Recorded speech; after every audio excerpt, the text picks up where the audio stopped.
Dear Shrestha viewers, welcome to Shrestha Gnanadayini.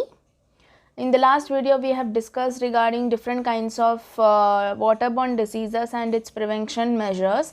In this video, we are also discussing about almost the same topic, but we are discussing here about the concepts like causes. Why are this actually caused? There we just discussed about different kinds of diseases and its symptoms, but actually why it is caused and preventions for waterborne diseases. So this answer is also half known to you. So this is not a big matter, or it is not a hard answer or hard concept. So I hope you will enjoy even this video. Like waterborne diseases, as you already know that waterborne diseases are like conditions caused by pathogenic microorganisms that is transmitted through water, and it will spread by bathing, washing, drinking water, or eating food that is exposed to contaminated air and water, etc. So some kinds of diseases also we have discussed like cholera, typhoid, hepatitis, diarrhea, etc. And now what are these causes? Coming to the main part of the concept is what are the causes for waterborne diseases. Climate changes play a crucial role in outbreaks of waterborne infections. Yes or no? Sudden climate change will affect our health in such a drastic way that nothing others can affect. We think we'll have an ice cream today, and the weather is suddenly cold, and that cold and this cold suddenly affects our health, like suddenly we'll have a frequent headache or some nauseous, etc. So these kinds of climatic changes can also affect our health in a very difficult way. So major precipitation events such as like heavy rains or snowfall, etc. can increase the risk of waterborne diseases, because when there are heavy rains or snowfalls, the water gets stagnated, and then from there it arises some different kinds of flies, insects, or some mosquitoes that affects our health, and some contagious water that again changes into impurified form, and that's how that is again moved on to some drainages. From there it mixes in lakes, and then again it is coming to us like an impurified form. So this is how it is affecting us.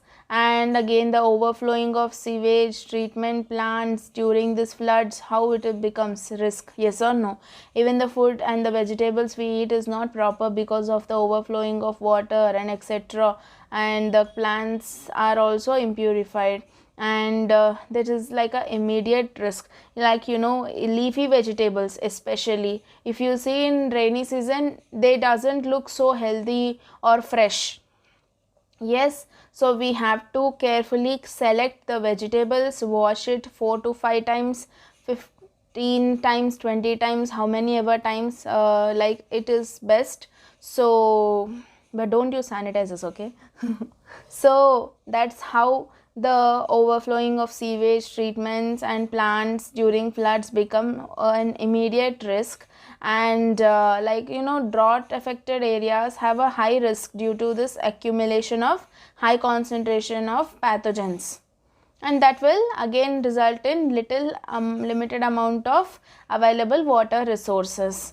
What happens next is the water calamities, such as earthquakes, when earthquakes occur, or some major cyclones that cause drastic changes in ecosystems of water bodies. Don't you agree? So even if there is a small rainfall, it is affecting our health in that way. Then when it is earthquakes or some major cyclones, how does it affect? So the mere negligence of this cleaning staff or some water treatments and plants, etc., are also because of waterborne diseases. Yes, we blame them that they are not cleaning, but how can ever they can also do such kind of things, such many things. Even they are also human beings, we have to respect them. So because of being like negligence sometimes by the cleaning staff of water treatment or something, plants or something, this waterborne diseases is also coming sometimes. So when they are paid to that, they have to be responsible for that. Then The persistent usage of contaminated water for agricultural purposes and results in colonization of pathogens in soil. Consuming crops in that particular area can maybe predispose in the residents to disease causing microorganisms. First of all, we use pesticides, that too with impurified water. Then what happens, the food even we take, the intake is not proper, then again it leads to waterborne diseases itself. So this, in these many ways, the climate is also testing our patience and our health. So these are different kinds of causes. And the preventive measures, as I already told you in the previous video, I am repeating it again. Take the purified and filtered water. Now how can we say it is a purified water or something like that? You have to boil the water and drink.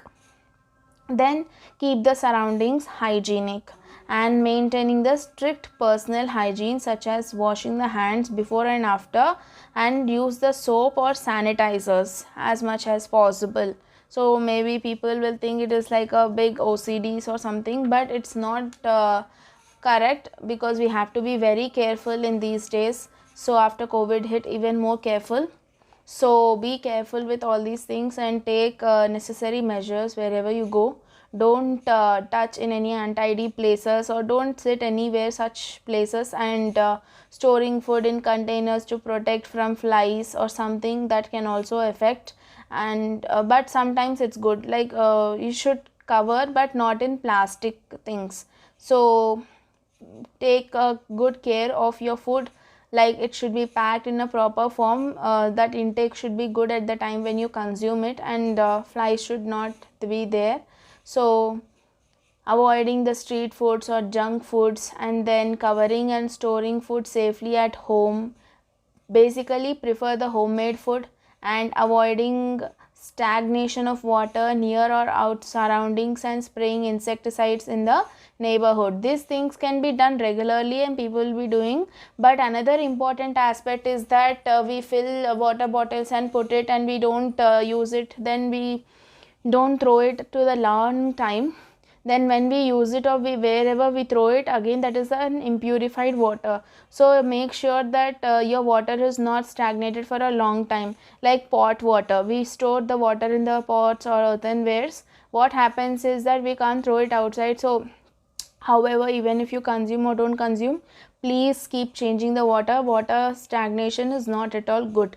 And wearing full sleeve clothes is also a better idea.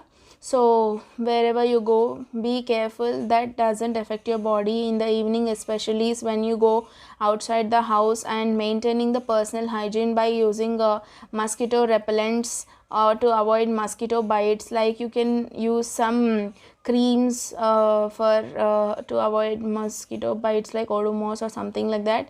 And also like flashcards or something to just put it in your house. Some sticks that will prevent mosquitoes, and using mosquito nets at the night. And these are some preventive measures that can reduce the occurrence of waterborne diseases dramatically. Then what is a treatment?